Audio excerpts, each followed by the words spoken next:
Assalamualaikum warahmatullahi wabarakatuh. Selamat siang, salam sejahtera untuk kita semua. Yang terhormat Kepala Sekolah SMP Negeri 1 Panggul, Bapak Dr. Agus Suditno MPD. Yang kami hormati Bapak Ibu Dewan Guru SMP Negeri 1 Panggul. Assalamualaikum warahmatullahi wabarakatuh. Waalaikumsalam. Bismillahirrahmanirrahim.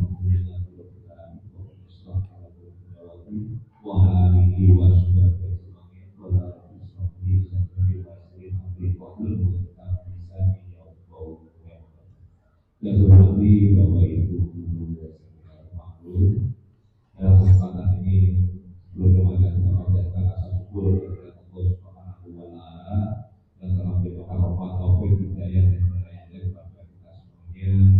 Segala kesempatan yang terbaiknya kita masih diberikan kesehatan, keselamatan, bisa hadir di sini dalam kondisi sehat walafiat tidak ada.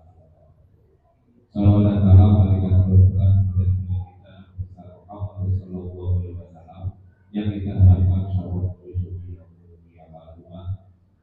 Bapak Ibu, dalam kesempatan ini kita melaksanakan implementasi 7 jurus PKIB yang di sini dilaksanakan dalam rangka diseminasi oleh Pak Novi Wijanto yang diberikan tugas untuk melaksanakan pengingkasan diseminasi terkait dengan 7 jurus PKIB. Terima kasih Pak Okta atas begini Bapak Ibu.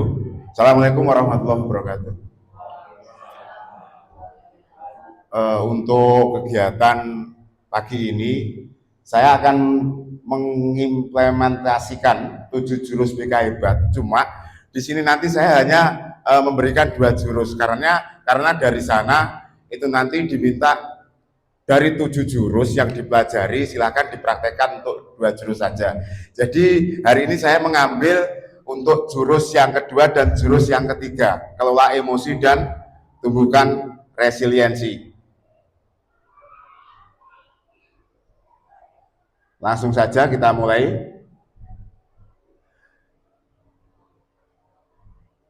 Masih loading.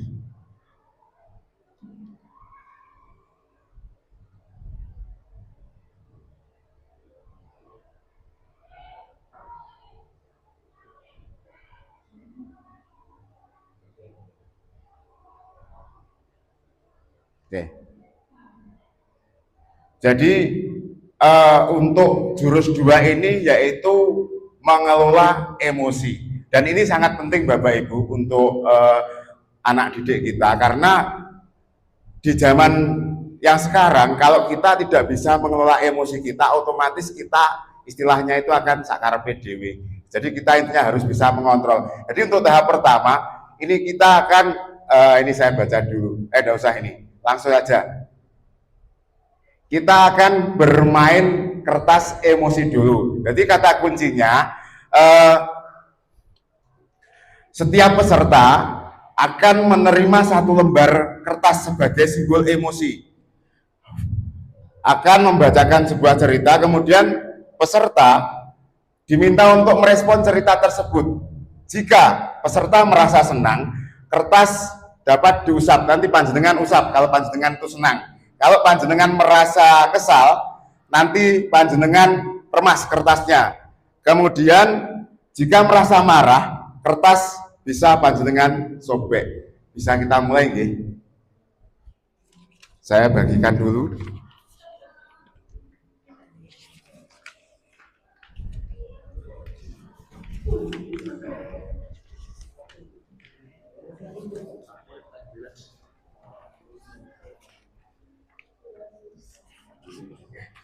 Tumno, minta tolong Tumno.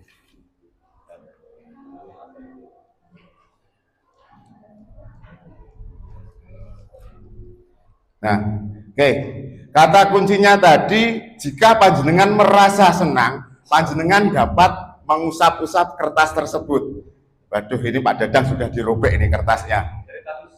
Waduh, Masih ada sisa, Bu? Diganti nanti dikira ngapusi ini. Oke. Ceritanya kita mulai. Ini menggambarkan perasaan panjenengan. Pagi itu, Bapak atau Ibu guru berangkat ke sekolah mengendarai sepeda motor. Bahan ajar yang sudah disiapkan rapi digantungkan di motor, namun beberapa meter sebelum sampai di sekolah, motor mendadak mogok karena kehabisan bensin. Dengan susah payah, Bapak atau Ibu guru mendorong motor hingga sampai sekolah. Bagaimana perasaan panjenengan? Kalau panjenengan marah, jenengan apa tadi? Kalau panjenengan senang, jenengan usap-usap. Kalau panjenengan jengkel, jenengan sobek. Oke. Oke, sudah nggih? Lanjut. Cerita kedua. Sampailah Bapak Ibu di kelas. Hampir semua siswa datang tepat waktu. Namun, sebelum sempat suasana stabil, Andi masuk terlambat. Ia hanya menunduk sambil berkata, "Maaf, Bu, Pak, saya telat." Oke, lanjut. Kemudian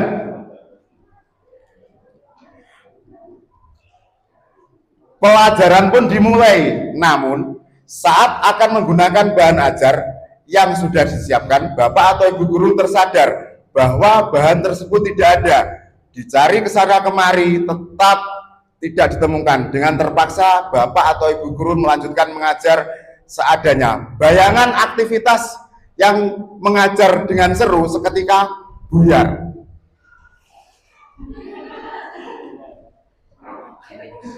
Oke, lanjut. Cerita keempat, di tengah pelajaran, saat Bapak atau Ibu guru mengajar, Andi terlihat tidak memberikan perhatian. Dia menunduk di bangkunya. Saat didekati, ternyata Andi sedang terlelap ketiduran. Jadi Andi yang terlambat tadi mengetuk pintu, masuk di kelas tambah ngantuk, tidur. Bagaimana perasaan panjenengan? Oke, kita lanjut nggih. Cerita kelima. Tak lama kemudian ada seorang bapak mengetuk pintu kelas. Bapak atau ibu membuka pintu dan menghampirinya. Bapak itu berkata, "Maaf, saya pamannya Andi. Sebetulnya Andi sudah 3 hari di rumah sakit karena menunggu ayahnya yang sedang sakit. Meski kurang tidur, tapi Andi maksa selalu ingin sekolah karena tidak mau ketinggalan pelajaran. Sekarang saya izin mau jemput Andi karena ayahnya masuk ICU." Nah, dengan kondisi Andi yang datang terlambat, panjenengan jengkel karena kehabisan bensin, Andi ning kelas turu dan sebagainya, ternyata ceritanya seperti ini. Karena Andi menunggu ayahnya di rumah sakit. Ya, bagaimana perasaan panjenengan?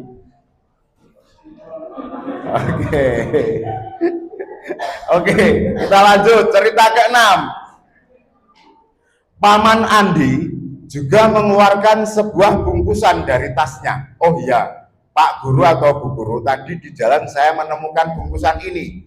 Saya tadi cek isinya buku dan ada nama sekolah ini. Jadi saya bawa, siapa tahu Ibu Guru bisa mengembalikan kepada pemiliknya." Bu Guru melihatnya dan ternyata itu adalah bahan ajarnya yang tadi dia cari-cari. Andi dan pamannya pun berpamitan. Nah, jadi ternyata bahan ajar yang dicari Ibu Guru atau Pak Guru tadi ditemukan oleh pamannya Andi yang sedang mau menjemput Andi. Tuh. Cerita terakhir, Bapak atau Ibu kembali ke kelas dengan bahan ajar yang kembali di tangan. Bapak atau Ibu Guru melanjutkan pelajaran dengan semangat, menggunakan bahan yang telah disiapkan. Pelajaran pun berjalan dengan penuh kegembiraan. Nah, di situ. Jadi ketika panjenengan merobek apa itu kertas yang sudah saya bagikan untuk ngetes kelola emosi panjenengan, itu kan kelihatan. Pada intinya gini, sebelum kita apa itu istilahnya memberi pengarahan ke siswa, kita harus tahu kondisi mereka. Kenapa kok kamu terlambat? Kenapa kok kamu telat dan sebagainya. Jadi kita tidak boleh langsung kamu kok gini, kamu kok gini. Jadi kita harus mengelola dulu emosi kita, menata emosi kita agar supaya kita gitu. Intinya gitu. Jadi yang merobek, yang mengucel-ngucel, kalau yang masih polos seperti ini, kelihatannya ini hapus-hapus atau asli ini. Asli. Berarti beliau-beliau ini bisa menata emosinya. Aduh, ini perlu dipertanyakan kalau yang sobek-sobek ini. Oke. Mari kita diskusi.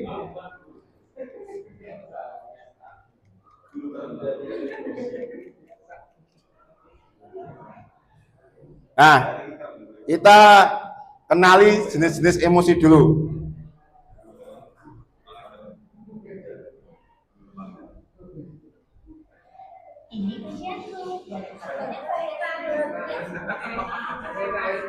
Intermezzo.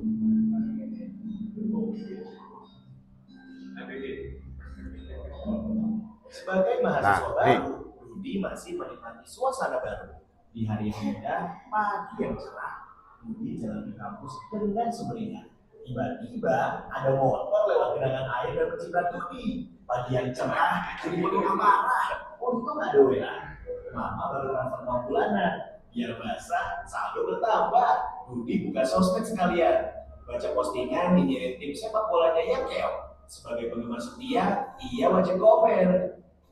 Di kelas ada kabar, dosen berhalangan hadir. Rudi pun melipir ke kantin Mat Ohir. Di kantin, Rudi antri. Ternyata ada Susi, kecengan Rudi. Dengan heroik, Rudi mentraktir Susi. Tapi pas di kasir, Rudi sadar, dompetnya ketinggalan di kosan. Itulah cerita Rudi hari ini.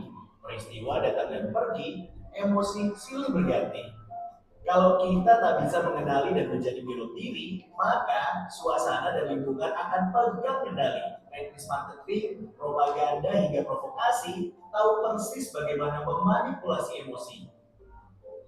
Banyak hoax yang menyentuh emosi, menggerakkan hati, dan akhirnya menggerakkan jempol untuk ikut menyebarkan. Konflik, perang saudara, dan aksi terorisme kebanyakan berawal dari pemanfaatan ketakutan dan perasaan terancam. Emosi itu alarm jiwa yang memberi rasa pada dunia. Tanpa emosi, hidup ini tawar dan hambar. Tapi, jika emosi jadi raja, maka kita akan jadi budaknya. Kita tak beda dengan termometer. Panas naik angkanya, dingin turun ukurannya. Itulah sikap reaktif. Kita gak pernah bisa mengendalikan cuaca dan peristiwa, tapi kita bisa mengendalikan cuaca jiwa kita. Sekarang Rudi sedang belajar jadi pengendali emosi. Setiap ada peristiwa, gak langsung bereaksi. Tarik nafas sambil mengamati.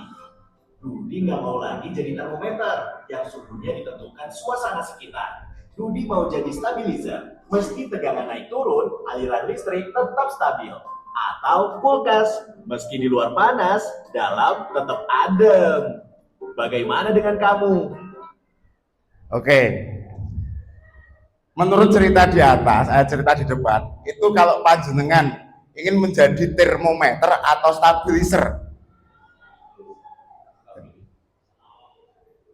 Kalau termometer tadi kan panasnya bisa naik turun. Jadi kalau panjenengan menjadi termometer otomatis nanti bisa emosi, bisa tidak, bisa emosi, bisa tidak. Kalau di sini stabilizer itu stabil, apapun keadaan panjenengan tetap stabil mengkondisikan suasana di luar. Begitu. Jadi panjenengan harus bisa menjadi termometer, stabilizer, paham? Harus bisa menjadi stabilizer agar stabil, bisa mengontrol emosi. Itu.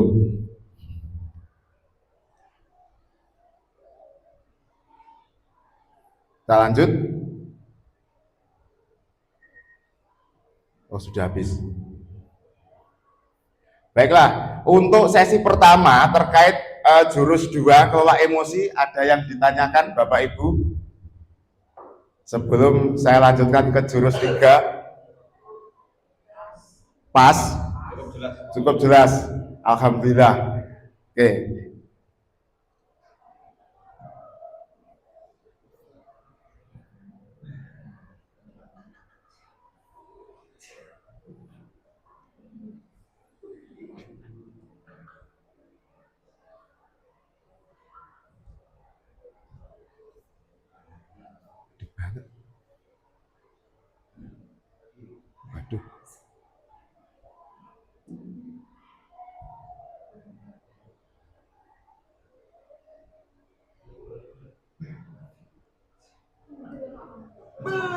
Mas paduannya, Top Kopi Susu. Kopinya orangnya.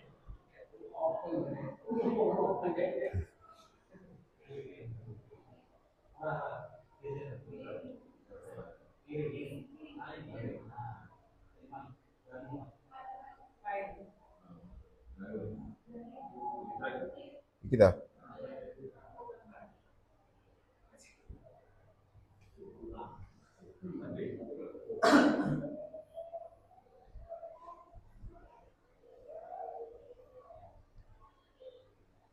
OJL.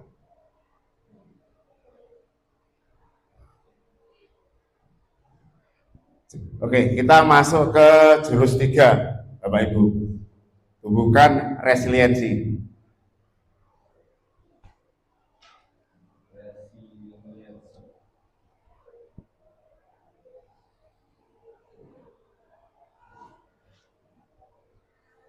Oke, jadi di dalam materi tumbuhkan resiliensi ini kita diminta sebagai guru itu harus bisa memberikan, istilahnya memberi motivasi kepada siswa kita apapun keadaannya. Misalkan siswa kita itu terjatuh, terpuruk dan sebagainya, kita harus bisa menumbuhkan mereka bangkit lagi, intinya begitu. Oke, jadi ini kita tidak usah bermain, tapi intinya gini, dalam permainan kartu remi ini, itu kita disuruh menata, ditumpuk, gitu. Pasti ada kesulitan, ketika kita menata satu kartu remi ditumpuk menjadi menara, itu pasti ada kesulitan, kalau tidak ada alat bantu, misalnya isolasi dan sebagainya. Nah, ketika ada terpaan angin, dikipasi dan sebagainya, pasti roboh. Nah, ketika panjenengan membentuk menara itu dan menara itu belum tersusun rapi sampai atas, sudah jatuh, sudah roboh, bagaimana perasaan panjenengan? Ingin mengulanginya lagi, membentuk lagi, atau dijarke jadi ulangi lagi sampai berhasil. Jadi itu maksudnya. Kita langsung ke video.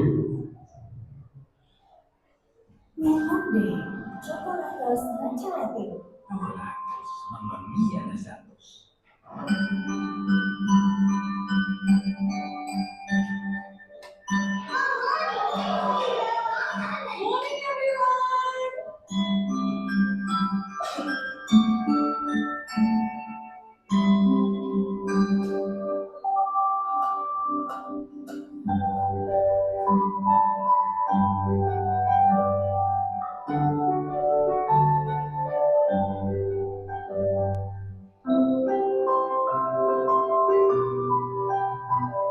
Who does it look like? It looks like me.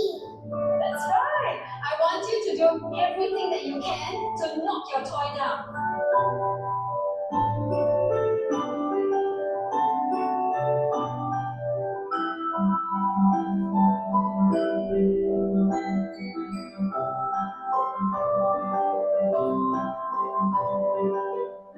Who is the strongest in class? Jerome, come on up, please. I'm going to give Jerome a prop, and he's going to try to knock it off the table. Ready, Jerome?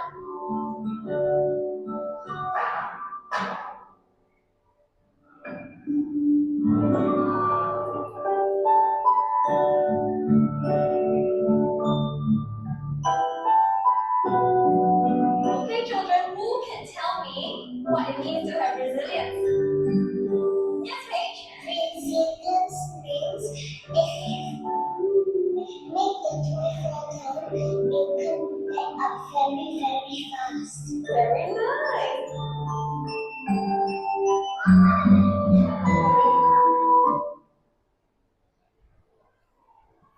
Oke, baik Bapak Ibu. Terkait video tadi, ada satu buah bentuk seperti penguin kecil, dan itu dianggap saja itu adalah anak didik kita atau siapalah atau anak kita. ketika mereka dipukul, mereka dilempar dan sebagainya seperti di gambar tadi, mereka akan kembali posisinya dengan semula. Jadi maksudnya gini, resiliensi di sini yaitu kemampuan seseorang untuk bangkit kembali dan pulih dari kesulitan, stres, atau trauma yang dialami dalam hidup. Nah, ini adalah kemampuan untuk beradaptasi, bertahan, dan bahkan tumbuh lebih kuat setelah menghadapi tantangan.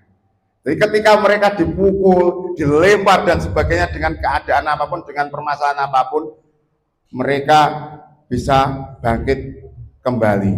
Gitu Bapak Ibu. Resiliensi ini yaitu tentang daya lenting. Nah, banyak contoh di luar itu sering diejek. Nah, ini sering diejek, tak punya ayah, anak SD di Banyuwangi tewas gantung diri. Permasalahan siswa. Terus kemudian tak tahan dibully sebagai anak yatim, siswa SD bunuh diri. Juga ada siswa SMP bunuh diri saat HP disita. Nah, seperti itu, bermacam-macam permasalahan di luar. Kalau kita sebagai guru tidak bisa istilahnya menumbuhkan resiliensi kepada anak didik kita atau siswa kita, maka mereka bisa berpotensi seperti itu. Intinya kita sebagai guru, kita harus bisa membangkitkan mereka ketika mereka terpuruk. Dan tidak hanya tugas guru BK untuk membangkitkan anak didik kita. Jadi guru mapel pun bisa jadi guru BK. Begitu. Jadi untuk materi tumbuhkan resiliensi seperti ini. Ini ada video, tapi tidak usah saya buka karena video ini video tentang atlet yang jatuh lari, tapi tetap bangkit untuk menjadi nomor 1. Dari materi tumbuhkan resiliensi ada yang ditanyakan Bapak Ibu? Pak Prayit, Pak Okta, Bu Siti, Pak Ferry, ada yang ditanyakan? Ada Pak. Nggih, monggo Pak Okta. Kaitan dengan resiliensi yang telah dijelaskan tadi, Nggih. dimana kita sebagai guru itu kan pasti setiap hari akan bersinggungan dengan peserta didik. Dan yang ingin saya tanyakan, bagaimana cara kita sebagai seorang guru menyampaikan cara pengelolaan emosi kepada siswa yang labil atau yang marah karena ada suatu permasalahan di rumah atau dia mengalami trauma. Mungkin itu yang ingin saya tanyakan. Oke, terima kasih Pak Okta. Intinya bagaimana cara kita menyelesaikan permasalahan tersebut. Kita sebagai di sini tugasnya sebagai guru. Oke. Jadi gini Pak Okta, terkait permasalahan itu, kita sebagai guru yang pertama, kita harus bisa menata situasi dulu, kondisi kita. Kalau kita tidak bisa menata situasi kita terlebih dahulu, misal kita di rumah ada masalah atau ada permasalahan apa untuk diri kita, terus kita ujuk-ujuk mau menyelesaikan masalah, itu pasti problemnya tidak bakal selesai tapi malah tambah.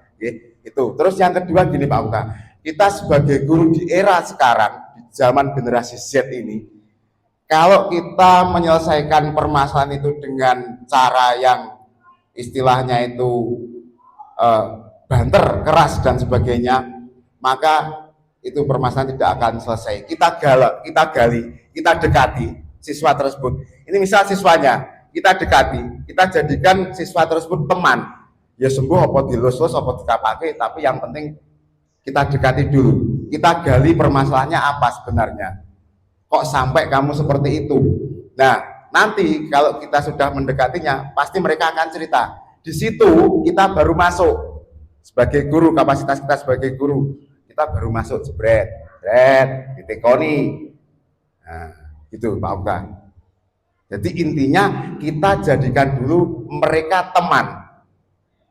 Ya, murid itu kita jadikan sebagai teman. Lek awake dhewe karo koncone kan ngono kae to, jagungan biasa, guyonan biasa. Begitu Pak Okta.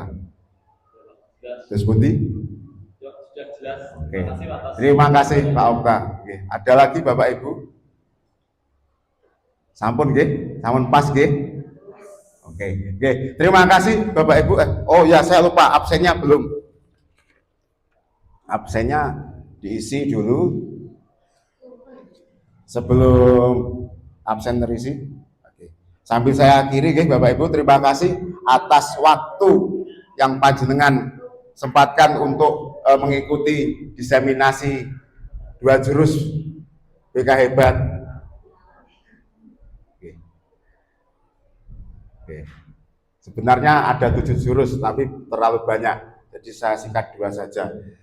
Terima kasih Bapak Ibu atas waktunya. Saya akhiri. Assalamualaikum warahmatullahi wabarakatuh.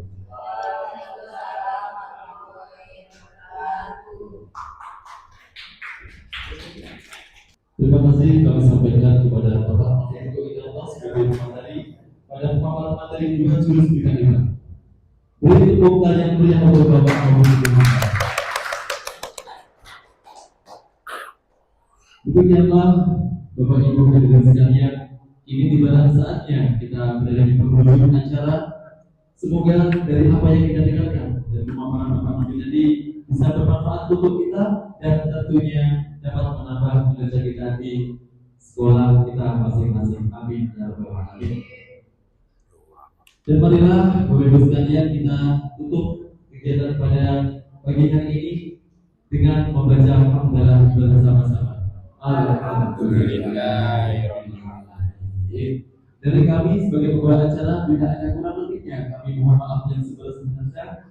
Dan saya akhiri, wassalamualaikum warahmatullahi wabarakatuh. Waalaikumsalam. Saya Lailia dari SMPN 1 Panggul. Setelah mengikuti kegiatan diseminasi 7 jurus BK Hebat, saya merasa kegiatannya seru dan penuh makna. Dari 7 jurus BK Hebat, saya belajar bahwa menjadi guru bukan hanya soal konseling, tapi juga bagaimana kita bisa menjadi sahabat, pendamping, dan inspirator bagi siswa. Melalui kegiatan 7 jurus BK Hebat, kami semakin solid sebagai guru yang berkomitmen menghadirkan layanan yang humanis, kolaboratif, dan berdampak positif bagi seluruh warga sekolah.